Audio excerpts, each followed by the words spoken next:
I'm Ashley, I'm 27. And the moment my phone buzzed that afternoon, I had no idea it would be the start of a nightmare I'd never forget. I was at my desk reviewing marketing proposals, nothing dramatic, just a regular Thursday. Then my phone lit up with a text from my mum. It read, "We changed all the locks. You don't have a home anymore." I froze. At first I thought it had to be a joke, some twisted attempt at humour.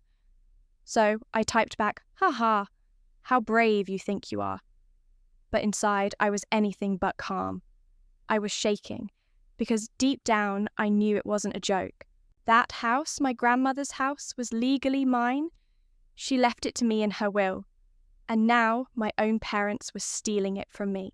Before I get into how this entire mess unraveled, do me a favour, drop in the comments where you're watching from. And if you've ever had to deal with toxic family drama, you're not alone. Hit subscribe, because trust me, the twists in this story shocked even my lawyer. I grew up in Boston. A regular childhood in a middle-class family. My parents, Margaret and Robert, were the picture of stability. Dad managed a bank branch, Mum was a third-grade teacher.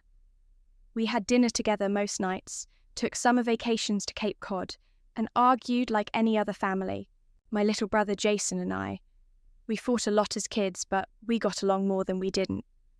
Still, none of them ever came close to the bond I had with my grandmother Eleanor. She lived in this stunning Victorian home in Cambridge. 3 generations of our family had grown up there. Every holiday, every big moment in our lives happened inside those walls. It was where I learned to bake, where I cried after my first breakup, and where I always felt safe when the world or my mum's perfectionism felt overwhelming.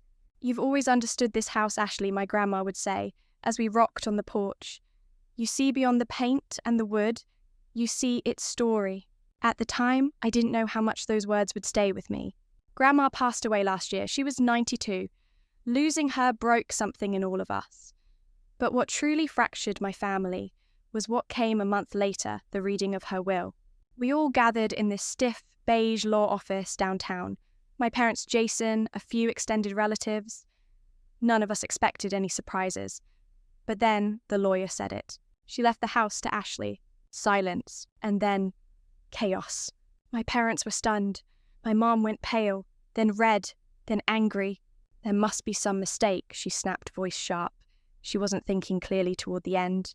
But there was no mistake. The will had been updated recently and it was properly notarized.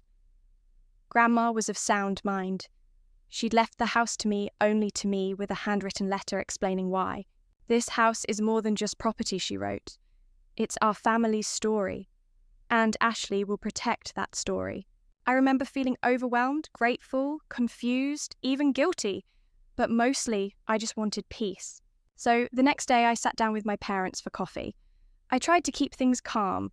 "Nothing has to change," I said. "I want to preserve the house, not keep it from you. We can still do holidays there. I just want to honour Grandma's wishes." My best friend Leah had warned me. "Ash, your mum's always been controlling. That house is worth a fortune. Be careful." But I didn't want to believe that. "They're my parents," I told her. "They'll come around." For a while it looked like I might be right. Things were tense, sure, but manageable.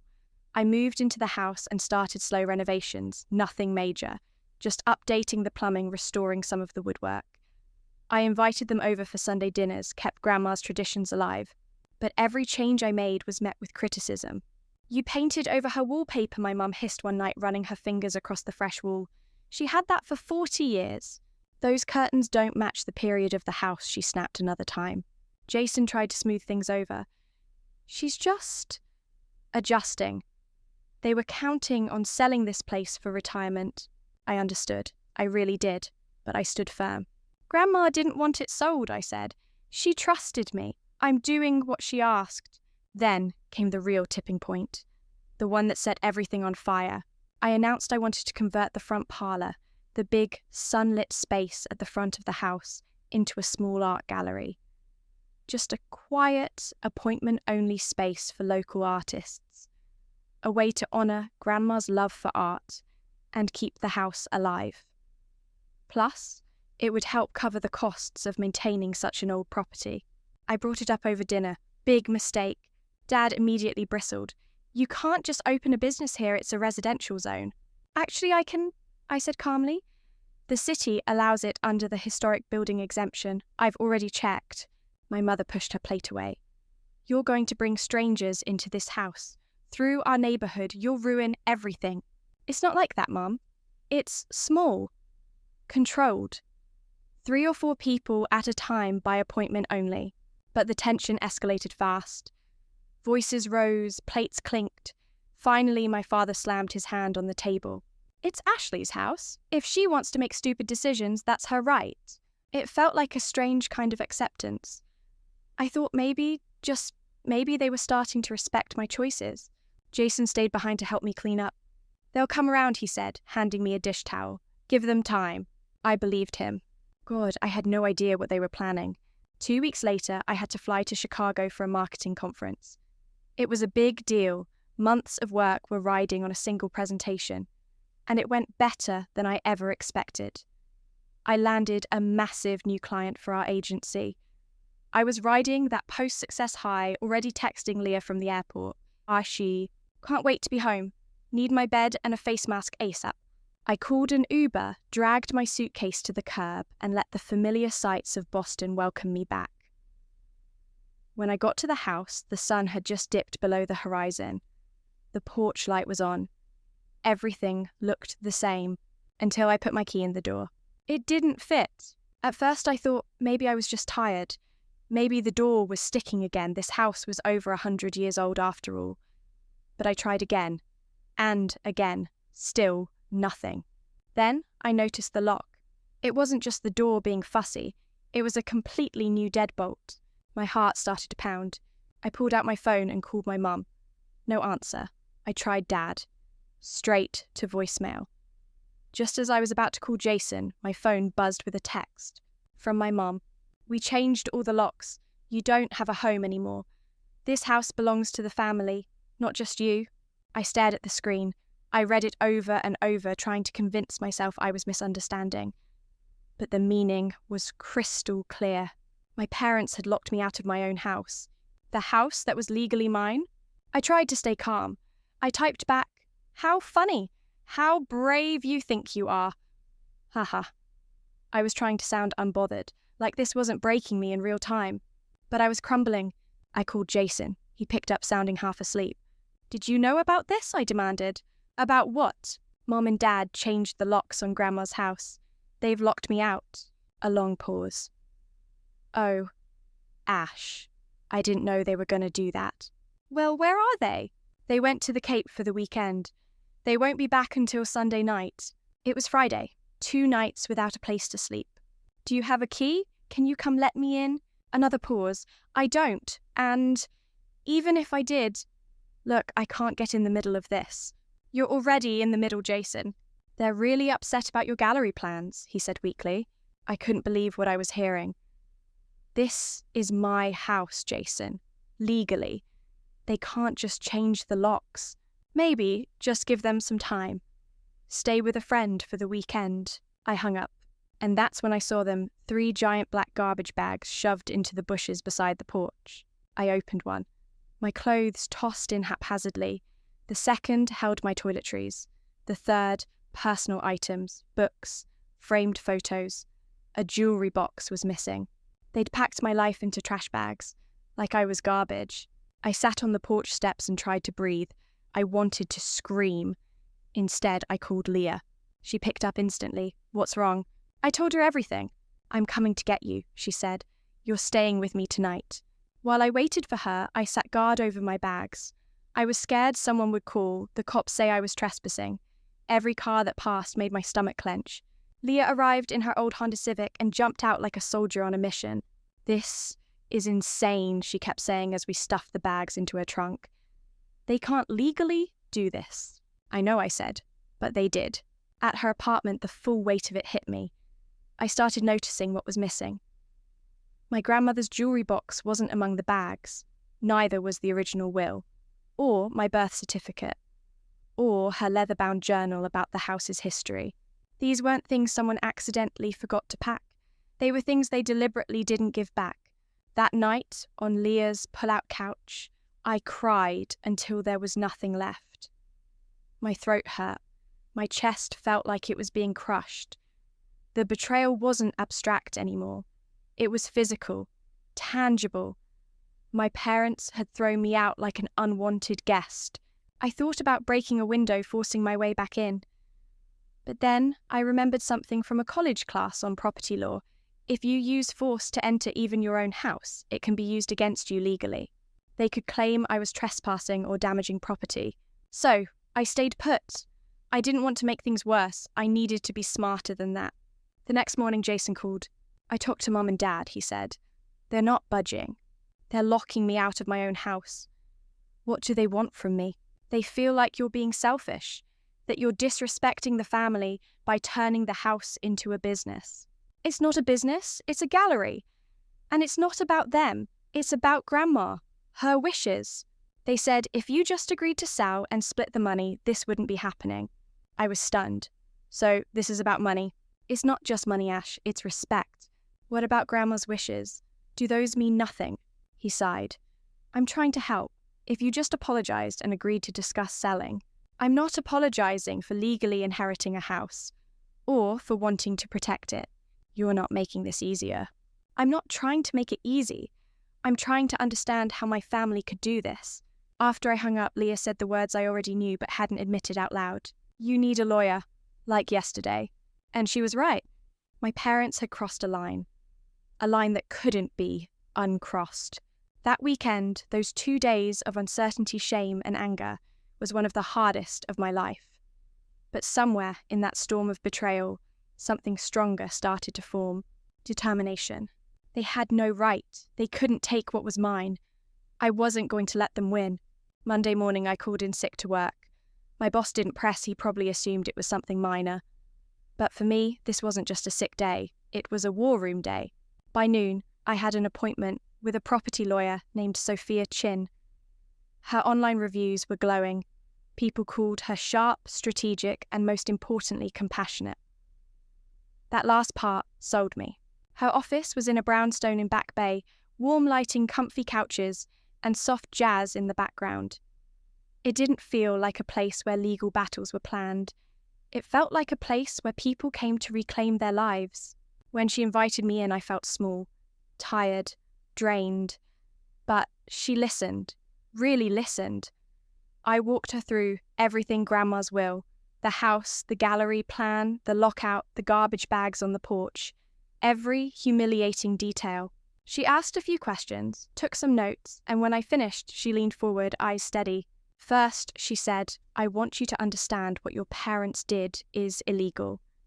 What they've done is called a self-help eviction, and it's against the law even if they were the rightful owners.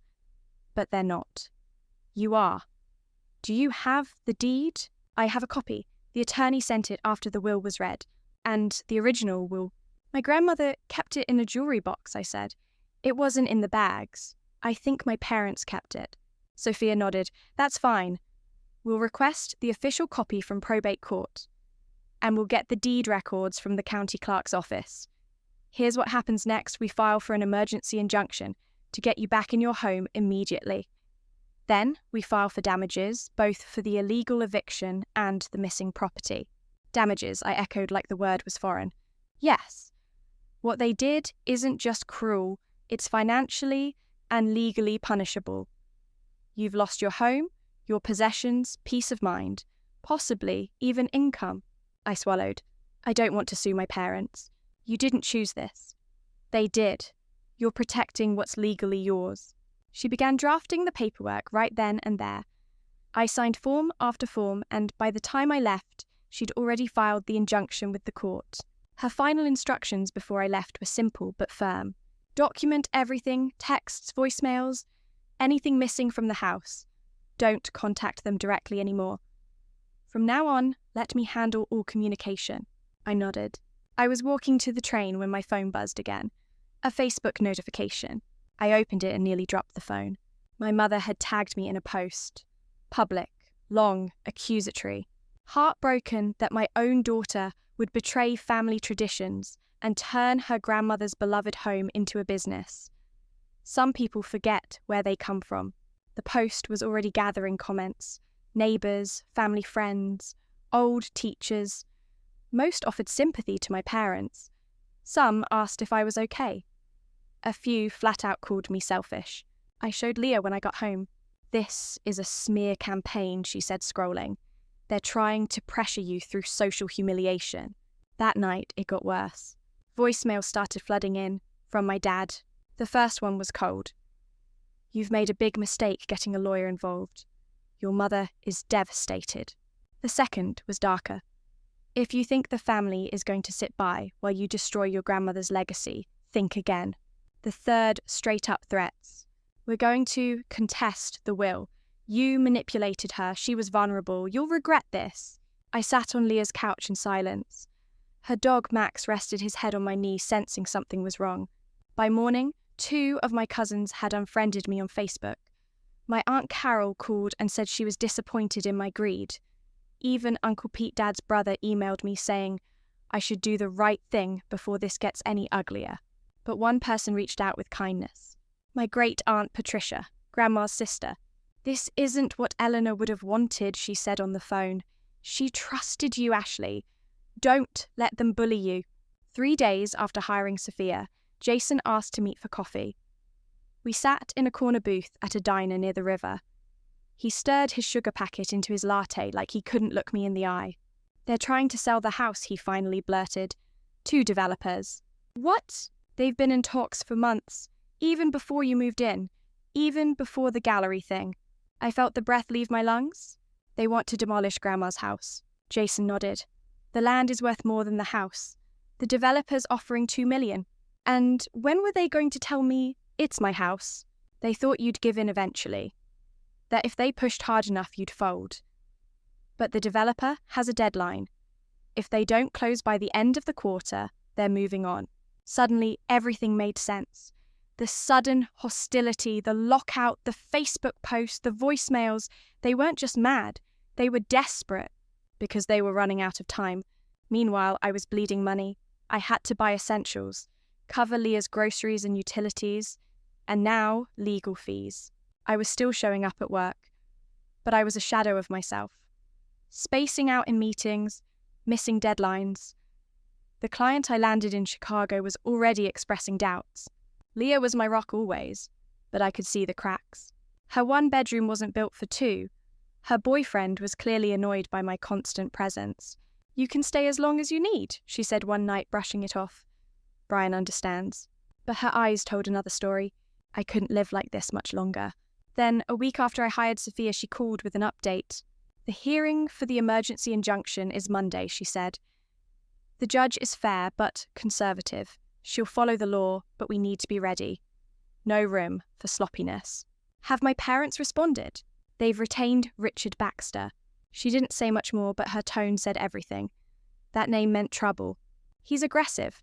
Property disputes are his specialty. Expect him to paint you as manipulative. Expect him to go for your throat. "But that's ridiculous. I didn't manipulate anyone." "I know," she said, "but be prepared. These cases get ugly." That night I didn't sleep. I lay awake on Leah's couch staring at the ceiling. My parents, the people who raised me, who taught me right from wrong, were now trying to destroy me. Legally, professionally, personally, for money. But beneath the fear was something new. Fire. A fire I didn't know I had. They wanted war. Fine. They just declared it with the wrong daughter. The morning of the hearing, I stood in front of the mirror adjusting the collar of my navy blue dress for the 5th time. Sophia had told me, "You want the judge to see you as respectful, grounded, and credible. First impressions matter." I wore low heels, pulled my hair into a neat ponytail, and kept my jewellery simple. No bold lipstick, no flashy earrings. Just me, clear-eyed and tired, but ready. Outside the courthouse, Sophia met me with a warm nod. "You look perfect," she said, pulling out a clipboard. "Let's go over our strategy one last time." We had just started running through our notes when my phone rang. Blocked number. I usually don't pick those up, but something told me I should. I answered. "Is this Ashley Parker?" the male voice on the other end asked. "Yes. Who's calling?" "This is Officer Daniels with the Boston Police Department. We need you to come to the station to answer some questions about stolen property." My stomach turned to ice. "Stolen what?" "We've received a report that you removed valuable items from your parents' residence jewelry documents without permission." I blinked, unable to respond. Sophia reached for the phone. "This is Sophia Chin, Miss Parker's attorney." "Officer, what exactly is she being accused of?" I could only hear her side of the call, but it was enough to piece together what was happening. My parents had filed a police report, claiming I had stolen heirlooms, claiming I had broken in, claiming I was a thief. Sophia's voice was tight. "My client will not be coming to the station today. She is attending a court hearing regarding an illegal lockout from her legally owned home. The items in question are hers left to her via a valid will. If further discussion is necessary, you may speak with me after today's hearing." She hung up and turned to me, jaw clenched. "They're trying to create a counter-narrative," she said. "They want to shake your credibility. If they can paint you as a thief, it undermines everything about your claim to the house." "My parents are lying to the police," I whispered. "They're actually accusing me of stealing." "Yes," Sophia said, "and it's textbook intimidation. But we stay focused, one battle at a time." Inside the courtroom, I saw my parents for the first time since the lockout. My mother wouldn't look at me. Her posture was rigid, her face unreadable. My father, on the other hand, locked eyes with me the moment I entered. He looked furious. His cheeks were red. His fists were clenched. Behind them sat Jason, slumped, clearly uncomfortable. The hearing began. Sophia presented everything: the will, the deed, the renovation records, even texts and emails from my parents. She argued for the emergency injunction based on the illegal lockout, theft of personal property, and emotional harm. Richard Baxter, their attorney, was a shark. Slick hair, expensive suit, dead eyes. He stood and claimed that I had voluntarily left the property, that my parents were merely securing it in my extended absence, that my plans to convert the home into a commercial gallery went against my grandmother's traditional values. He tried to make it sound like they were saving the family legacy from me, but the judge wasn't buying it. An older woman with sharp features and a no-nonsense attitude, she flipped through the papers in front of her, barely glancing up as she said, "The will is clear. The deed is valid. Miss Parker is the legal owner. Mr. and Mrs. Parker, you had legal channels available to you if you wished to contest the will. Changing the locks and discarding your daughter's belongings was not one of them." My mother finally spoke. Her voice trembled. "We thought she was going to destroy the home." The judge cut her off.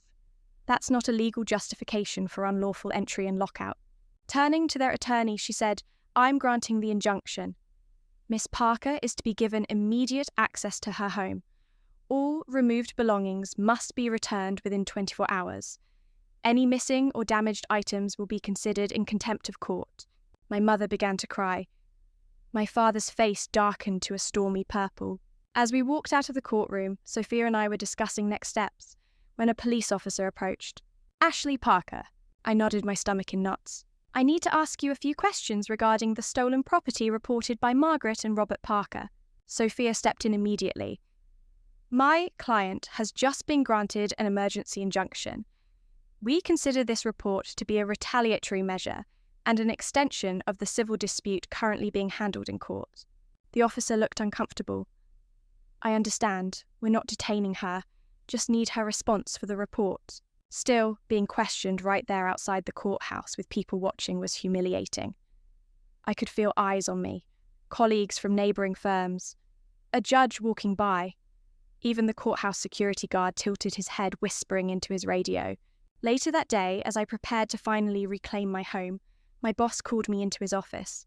"Ashley," he said gently, "is everything okay?" My heart thudded. "Why?" He looked uncomfortable. "There are rumours. Something about legal issues. A client mentioned seeing a post about you turning a historic property into a business." I closed my eyes. Of course. The Facebook post. The whispers. The lies. "It's a personal matter," I said carefully. "There's a family dispute over a house my grandmother left me. Everything's being handled through legal channels." He nodded, but I could feel his hesitation. "Just make sure it doesn't interfere with the Westfield account." We can't afford to lose that one. That afternoon, I returned to the house with a locksmith and a police escort, Sophia's idea just in case. When the door finally opened, my heart sank. The house had been ransacked, not vandalized, not trashed, but stripped. Photos gone, jewelry gone, books gone. Even the copper pots in the kitchen that had hung there for decades were missing. The antique desk in the study cleared out. Drawers removed. Sophia walked beside me, snapping pictures. "This is contempt of court," she said. "File a separate report for theft." Even the police officer who had come with us looked disturbed. "They really cleaned this place out," he muttered. The irony wasn't lost on me. My parents had accused me of theft while quietly looting my house. That night, alone in the gutted home, I collapsed onto the bare mattress. No bedding, no pillows, and sobbed. Not for the house, not for the missing things, but for the family I had just lost. They didn't just betray me, they tried to erase me. That night, curled up on the bare mattress, I seriously considered giving up. I stared at the ceiling, the shadows of empty picture hooks above me like ghosts. My grandmother's laughter didn't echo through the halls anymore. The warmth that once made this house feel like home had been sucked out like air from a vacuum. Maybe they were right. Maybe I should just let it go. Was the house worth it? Worth the trauma? The legal battles, the whispers behind my back, the sleepless nights on a borrowed couch, the judgment from family friends, even co-workers. Maybe I was being selfish. Maybe I was the villain in someone else's story. I reached for my phone to text Sophia to say we'd settle, just drop the lawsuit, walk away. But then I saw it, an unread email. The subject line was strange. "Your grandmother, Eleanor, important information." The sender was a name I didn't recognize. Patricia Wilson. I almost deleted it thinking it might be spam or another trap. But curiosity got the better of me. The message was simple. "Ashley, you don't know me, but I was your grandmother's nurse during her final months. There are things you should know about your parents' behavior before she passed. Please call me if you'd like to talk." Patricia Wilson, phone number. I stared at it, unsure whether it was real or just another psychological trick. Maybe my parents hired someone to send fake messages to throw me off balance. Maybe this was part of Baxter's legal games. I was about to delete it when my phone rang. Unknown number. I almost ignored it until I noticed the area code.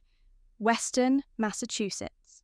That's where my great-aunt Patricia lived, Grandma's sister, the one who'd called me right after the lockout. I picked up.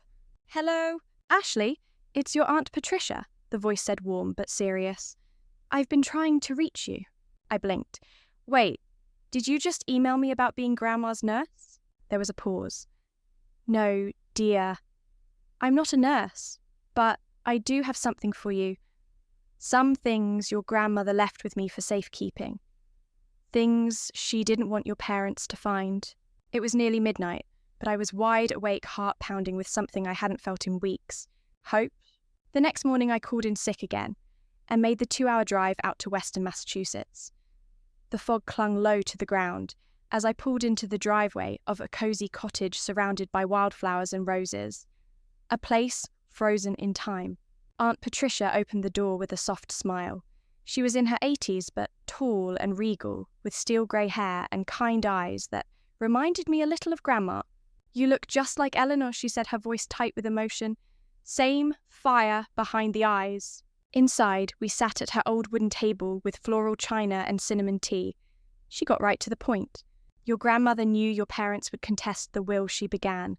They'd been pressuring her to sell the house for years, ever since the neighborhood took off and real estate prices soared." I swallowed hard. "She never told me that." "She didn't want to burden you," Patricia said. "But things got ugly. Robert even suggested having her declared incompetent so they could take over financially." My teacup rattled in the saucer. "What?" "She was furious. That's when she decided to rewrite the will. She said, if they want to steal the house, let them try. I'll make it ironclad." Patricia rose and went to a roll-top desk in the corner. She pulled out a manila envelope from a hidden compartment and handed it to me. "She gave me these before she passed," she said. "Told me, if anything happens to me, Ashley needs to have them." Inside the envelope was a handwritten letter from Grandma, explaining her decision in detail, why she'd chosen me, what she hoped I'd do with the house, how she feared my parents would lash out. There were also printed email chains my parents corresponding with a real estate developer, offers, blueprints, even references to tearing the house down. These messages were dated more than a year before Grandma passed, and then the final item, a USB drive. Patricia walked me over to her old desktop computer. We plugged it in. The file was labelled Eleanor Recording. I clicked it open. And then I heard her voice, clear, strong, certain. "This is Eleanor Parker. I am of sound mind and body. I am making this recording because I fear my daughter and son-in-law may attempt to challenge my will. My decision to leave my home to my granddaughter Ashley is made freely and with full understanding. I have not been coerced or manipulated. I am doing this because I trust Ashley to preserve what this house means to our family." I broke. The tears came fast, hot, and uncontrollable. It was her voice, her clarity, her love, still fighting for me even after she was gone. "She loved you," Aunt Patricia said, putting her hand on mine. "And she trusted you. You were her heart." I hugged her tight before I left, clutching the envelope like a lifeline. Back in Boston, I rushed straight to Sophia's office and handed over the documents. Her eyes widened as she read, then narrowed. "This changes everything," she said, lifting the USB like it was a winning lottery ticket. "The recording alone proves your grandmother was of sound mind. The emails show premeditated action by your parents. They're done. What do we do now?" She leaned over her keyboard, fingers already flying. "We file for a permanent injunction, and we hit back with new claims, harassment, defamation, emotional distress. They thought they were clever.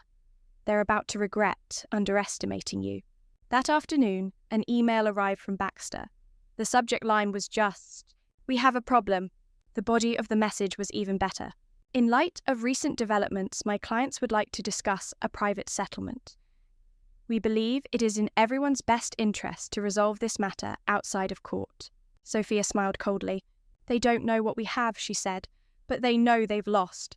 2 days later, we sat in a sleek conference room at Sophia's office. Glass walls, leather chairs, a tray of untouched coffee and croissants sat between us like some awkward peace offering. Across the table were my parents. They looked different. My mum's makeup couldn't hide the puffiness around her eyes. Her hair, usually perfect, looked like it hadn't seen a brush in days. My father wasn't his usual commanding self either. His back hunched slightly, his hands clenched and unclenched on the table, like he was holding back frustration or fear. Jason sat next to them, visibly uncomfortable, fidgeting with a pen.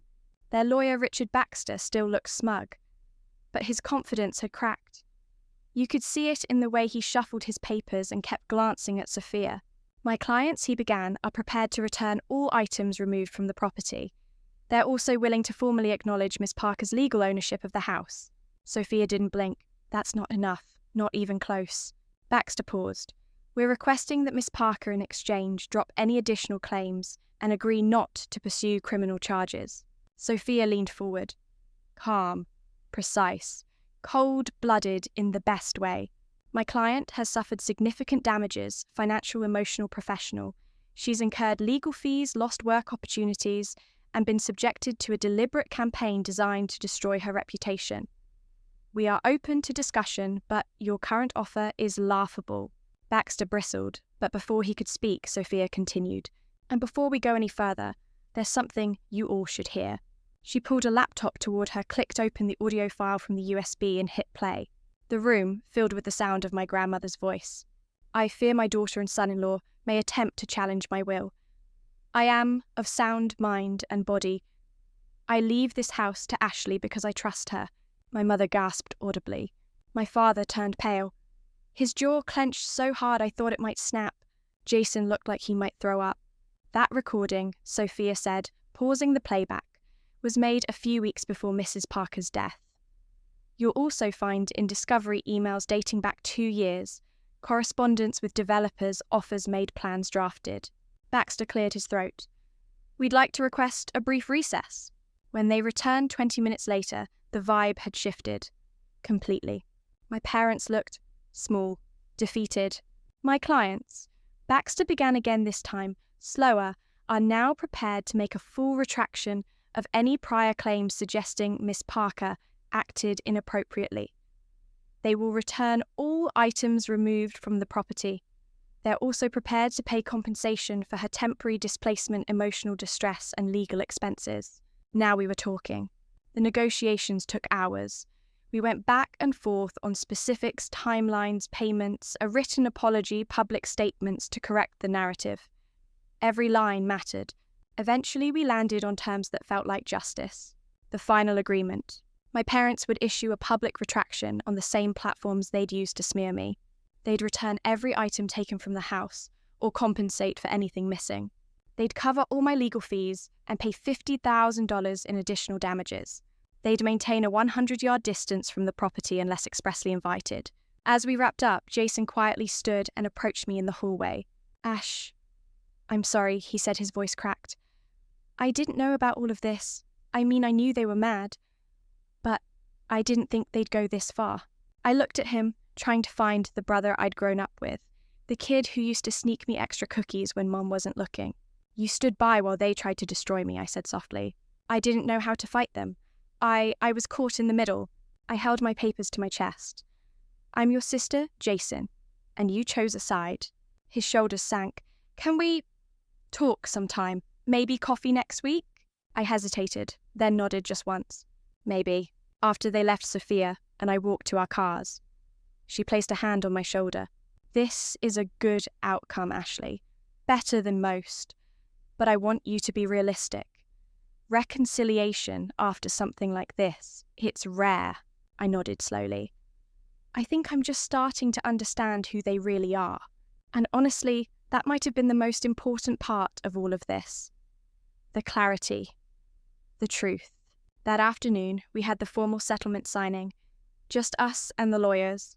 My mother's hand shook as she signed. She looked up at me once, searching for something in my face. Softness, forgiveness maybe. "Ashley, we're still your family," she said. Her voice was barely audible. "Is all this really necessary?" I met her gaze without flinching. "You filed false police reports. You tried to destroy my career. You took the things Grandma wanted me to have. So, yeah, it's necessary." My father muttered something about stubbornness. I ignored it. "The house didn't tear this family apart," I said evenly. "You did." After they signed, Jason caught me again in the hallway.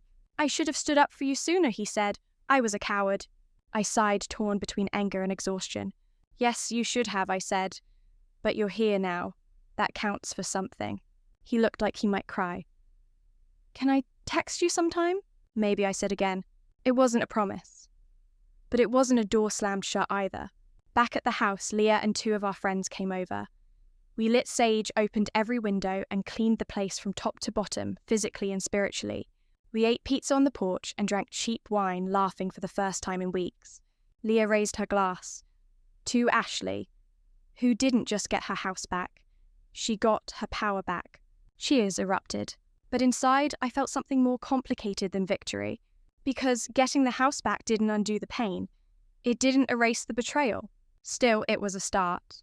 The return of my grandmother's belongings was handled like a hostage negotiation. 2 moving trucks pulled up, supervised by both attorneys and a court-appointed observer. My parents weren't supposed to be there, but they showed up anyway, with Sophia's begrudging approval. She said it was better to keep them in sight than leave them alone with anything sensitive. Item by item, I checked each box against the inventory Sophia and I had created.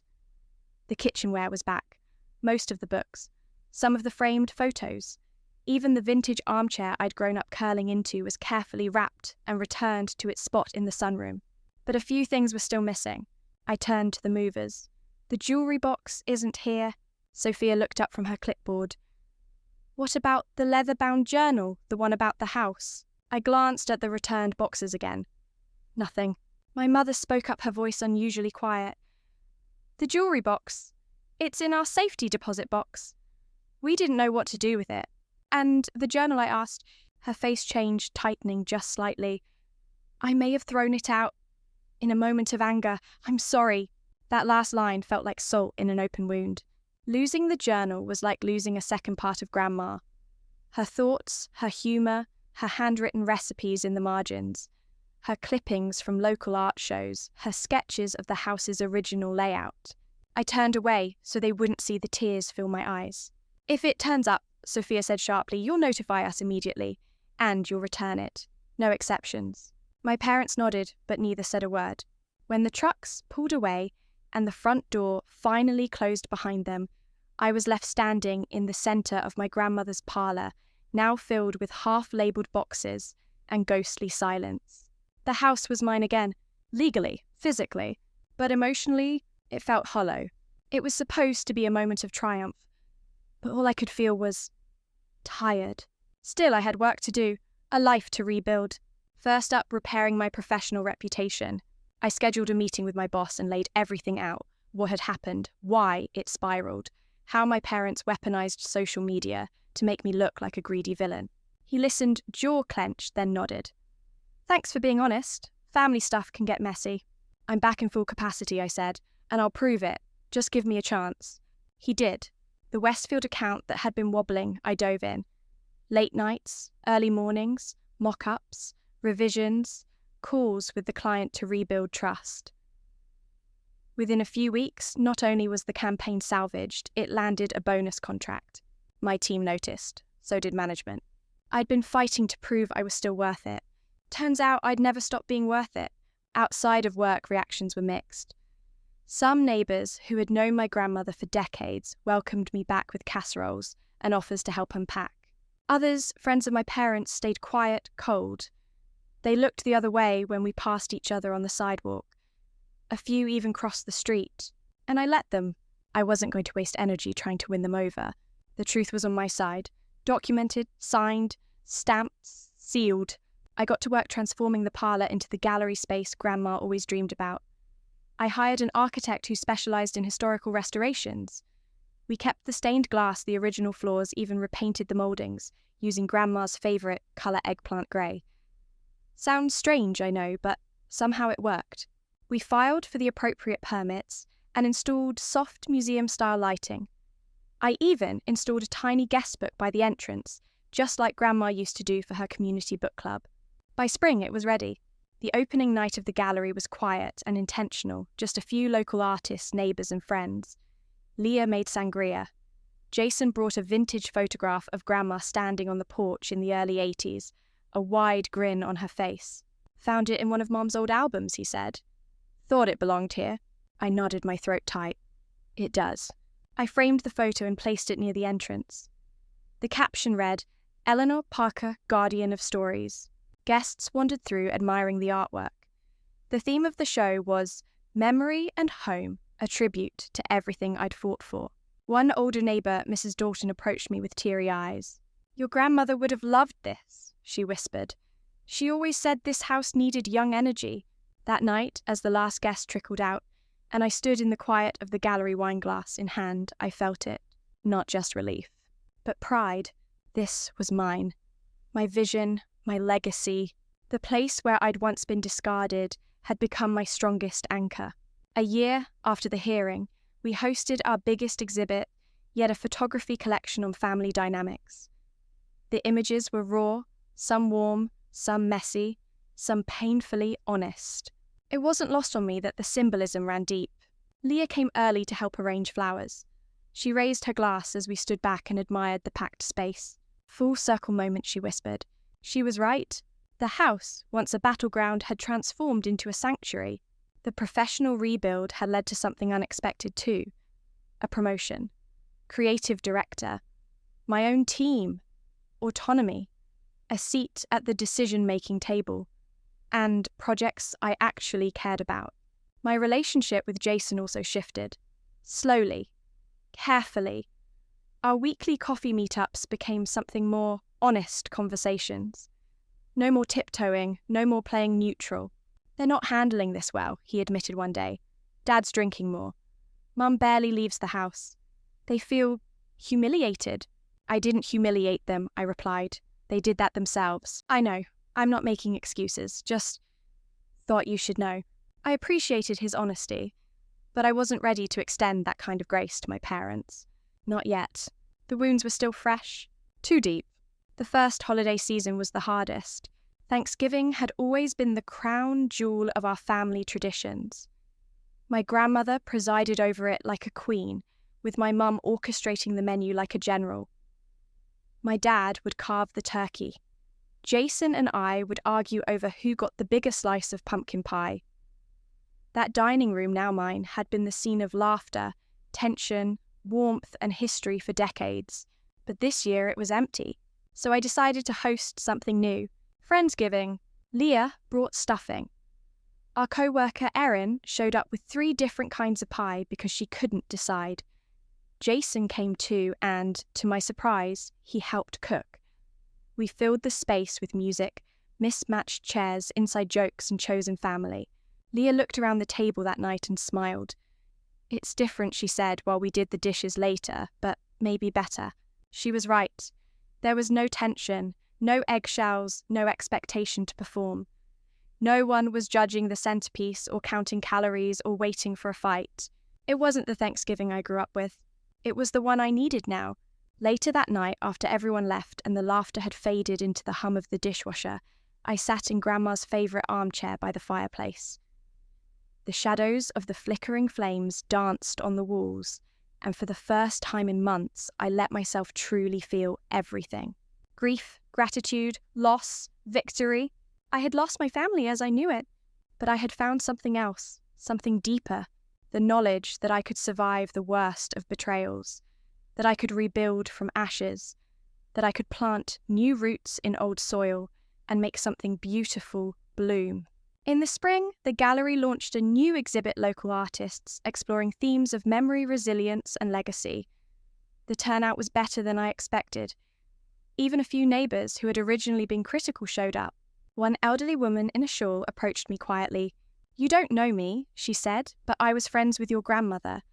We played bridge together for 20 years. I smiled. She always spoke highly of her bridge club. The woman's eyes twinkled. She always said this house would end up in good hands. That compliment stayed with me long after she left. Jason kept showing up too. Once just for coffee, then to help with repairs, then to sit in silence when I needed it most. He was trying, really trying. "I've started therapy," he told me one afternoon. "I realised I've spent my whole life trying to make Mum and Dad happy. And they've never been happy." I nodded. "They don't know what real love looks like." "I'm learning," he said, "from you." He moved into an apartment a few blocks away that summer. It was the first time he'd lived alone. We started having Sunday brunch together, no pressure, no pretense. It felt real, like we were rebuilding something honest, not out of duty, but out of choice. My parents, that was a different story. Our contact was minimal, controlled, polite, cold. They texted me on my birthday. I replied with a simple "thank you." They sent a card for the holidays. I sent one back. There were no phone calls, no invitations, and that was okay. Sophia had warned me, don't expect them to change. Expect to change how you relate to them. She was right. They were never going to be the parents I once believed in. The ones who would put love above legacy truth, above ego daughter, above dollar signs. That realization, as painful as it was, set me free. I stopped expecting apologies, stopped craving validation, and I started living on my own terms. Aunt Patricia became a regular part of my life. She visited monthly, always bringing some old newspaper clipping or anecdote about my grandmother. "She'd be so proud of you," she told me one day as we sipped tea in the garden. "Not just for keeping the house, but for becoming the woman you are." Those words hit harder than I expected, because they were true. And I was finally starting to believe it. Somehow, the artists I hosted at the gallery became more than just collaborators. They became part of my chosen family. We'd have late-night discussions about art and purpose and grief and rebirth. One of them, a soft-spoken painter named Marcus, gave me a canvas titled Inheritance. It was a striking piece. Half of it depicted a crumbling Victorian home, the other half a blooming field of wildflowers. A thin golden thread connected the two. "This is about you," he said when he handed it over. "What you've done here, it's more than preservation, it's transformation." I hung it in the front hall. It was the first thing anyone saw when they stepped inside. The most powerful transformation, though, wasn't the house. It was me. The Ashley who once trembled when her parents raised their voices, she was gone. The Ashley who once begged for approval, gone too. What remained was a woman who knew her own worth, who had been to hell and back and come out wiser, calmer, and despite it all, still kind. There's a Maya Angelou quote my grandmother loved. I found it scribbled in the margins of one of her cookbooks when I unpacked the final box. You may not control all the events that happen to you, but you can decide not to be reduced by them. That was her final gift to me, not just the house, but the strength to defend it, to defend myself. The gallery had been open for almost a year when the moment I never expected happened. It was a warm spring evening. We were hosting a community event, an open mic for spoken word artists themed around home and identity. The room was full. Guests mingled, sipped wine, and leaned against century-old door frames, now lined with contemporary art. That's when I saw him. Jason standing near the entrance, looking unsure. Next to him was our mother. I froze. She hadn't set foot in this house since the settlement. She looked thinner, older. Her hair was pulled back too tightly, and her grip on her purse was white-knuckled. Her eyes scanned the room, not quite meeting anyone's gaze. I wondered what had finally driven her to cross the threshold. Jason caught my eye and gave me a small apologetic shrug, the kind that said, "I didn't plan this." I nodded once a silent, "Okay." I wasn't about to cause a scene. I made my way to them slowly. "The gallery is beautiful," my mother said before I could speak. Her voice was softer than I remembered. Tired. "Your grandmother would have approved?" It wasn't an apology, not even close. But it was something a crack in the wall she'd built. "Thank you for coming," I said, keeping my tone neutral. She glanced around at the photographs on the wall, pausing in front of one showing a young woman hugging her grandmother on a weathered porch. Not us, but close. "Is your father well?" I asked, mostly out of courtesy. She blinked like I'd surprised her. "Managing his blood pressure," she replied. "The doctor says he needs to reduce stress." Her tone shifted ever so slightly, like the stress was somehow my fault. Like maybe I'd caused the tension, the consequences, the public humiliation. But I didn't rise to it, not this time. I simply nodded and let the comment pass. Growth looks like knowing what not to absorb. After a few more awkward words, she and Jason walked out together. When they were gone, I exhaled the breath I hadn't realized I was holding. Jason texted me an hour later. "Sorry, she insisted on coming. You handled it with grace." And that was the thing. I had handled it with grace. A year ago, that moment would have shattered me. I'd have spiraled into old wounds, replaying every unspoken hurt like a broken record. Now it was just a moment, neither defining nor destroying. Later that night, when the last guest left and I turned off the gallery lights, I walked through the house alone. My heels echoed softly on the hardwood. Each room had changed, some with paint and polish, others with purpose and peace. I found myself in the study, Grandma's study, the one room I had kept nearly untouched. Her desk, her chair, her little reading lamp with the tassel I used to play with as a kid. On the desk sat a framed quote I had placed there a few months earlier, one I'd printed out and mounted under glass. "You may not control all the events that happen to you, but you can decide not to be reduced by them." Maya Angelou. I sat down in her chair and ran my fingers over the edge of the desk. The wood was smooth worn, with time 1,000 stories embedded into its grain. And I thought, this house was never about walls or floors or stained glass windows. It was about legacy and the power to define your own story. My parents tried to rewrite my ending. They wanted me erased. They almost succeeded. But instead, they gave me the greatest gift of all. They forced me to build something unshakable within myself. So, if you've made it this far and this story has struck a chord with you, I want to say this: you're not alone. Maybe your betrayal didn't involve real estate or police reports or courtrooms. Maybe it was quiet, invisible, a pattern of subtle disrespect or control. Maybe it happened in whispers, in withheld affection, in unspoken expectations. But the pain is real. The betrayal cuts the same, and so does the healing. Sometimes we don't get to keep the family we were born into, but we get to choose who we build with. We get to draw boundaries. We get to honor what was good while protecting what we become. So, if you're standing at the threshold of something terrifying and necessary, setting a boundary-cutting contact, taking up space in your own life. Let this be your reminder. You are not selfish for choosing peace. You are not cruel for demanding respect. And you are absolutely not wrong for protecting your own story. 1 year after the settlement, we celebrated the gallery's anniversary with a new exhibit titled Roots and Ruptures. It featured photography, sculpture, and mixed media from artists exploring what it means to break away from the past while still honouring where you come from. The symbolism was thick, and I didn't mind. If the past year had taught me anything, it's that healing is messy, non-linear, and often public. But it's also powerful. The event drew a bigger crowd than expected. Even local press showed up. Neighbours I hadn't spoken to in months returned with small smiles and tentative greetings. One even brought me a potted plant as a peace offering. I accepted it. Jason was there too, helping set up folding chairs and pouring wine. He'd started volunteering at a local youth centre and was taking classes in psychology. We weren't the same siblings who used to elbow each other at the dinner table. Now we were rebuilding our relationship not from obligation but from choice. I get it now, he told me quietly that night. I get why you couldn't back down, why you had to stand your ground. I smiled. I didn't think you'd ever say that.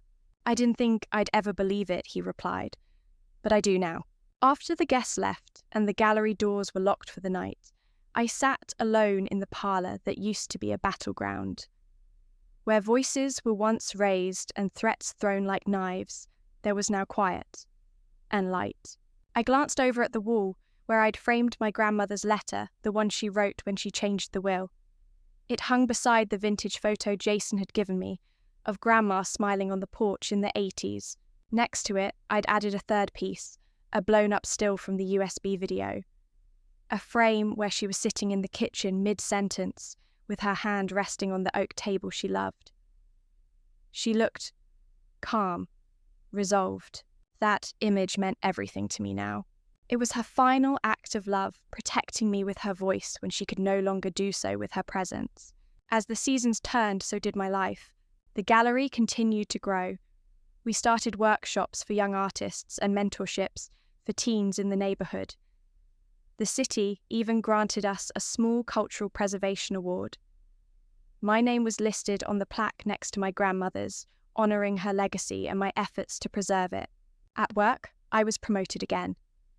Creative director wasn't just a title. It was my chance to build a team, champion new ideas, and mentor women who reminded me of myself 5 years ago. Eager, self-doubting, but full of potential. I had learned how to lead not by dominating, but by listening. Sophia and I kept in touch too. She became something of a mentor occasionally, checking in and sending articles she thought I'd like. When I asked her what she thought had made the biggest difference in my case, she didn't say the evidence or the recordings. She said you. You didn't let their story become your truth. That's what changed the outcome. And my parents, they faded into the background. We kept things formal. On holidays, they sent cards. I replied politely. I didn't block them, but I didn't invite them in either. There was one final message from my mother that I never responded to. It came months later after the gallery received its first national recognition. It read, "You've made your point. We hope you're happy. We still think this could have gone another way, and maybe it could have, but not if I'd continued playing by their rules. Not if I'd accepted the story they wrote for me. So here I am, Ashley Parker, owner of a home my grandmother trusted me to protect, founder of a gallery that gives voice to stories that matter, daughter of parents who couldn't love me without conditions, sister to a brother who finally learned how to stand up. I lost a lot in this fight, but what I gained was mine alone: peace, clarity, self-respect. If you're still here, still listening, I want you to know something. Sometimes the most radical act of love is to choose yourself. Even when it costs you everything you thought you needed. Even when people call you selfish. Even when your voice shakes. You are allowed to rewrite your story. You are allowed to say enough. You are allowed to become someone your past never expected. And if this story helped you feel seen even a little, please hit that like button, subscribe, and share it with someone else who might need to hear that it's okay to fight for what's rightfully yours. Because healing isn't passive. Sometimes healing means standing your ground, and sometimes it means changing all the locks. Thank you for listening. Thank you for walking through this with me. I hope you find the strength to protect your peace, whatever it costs. You're worth it, always.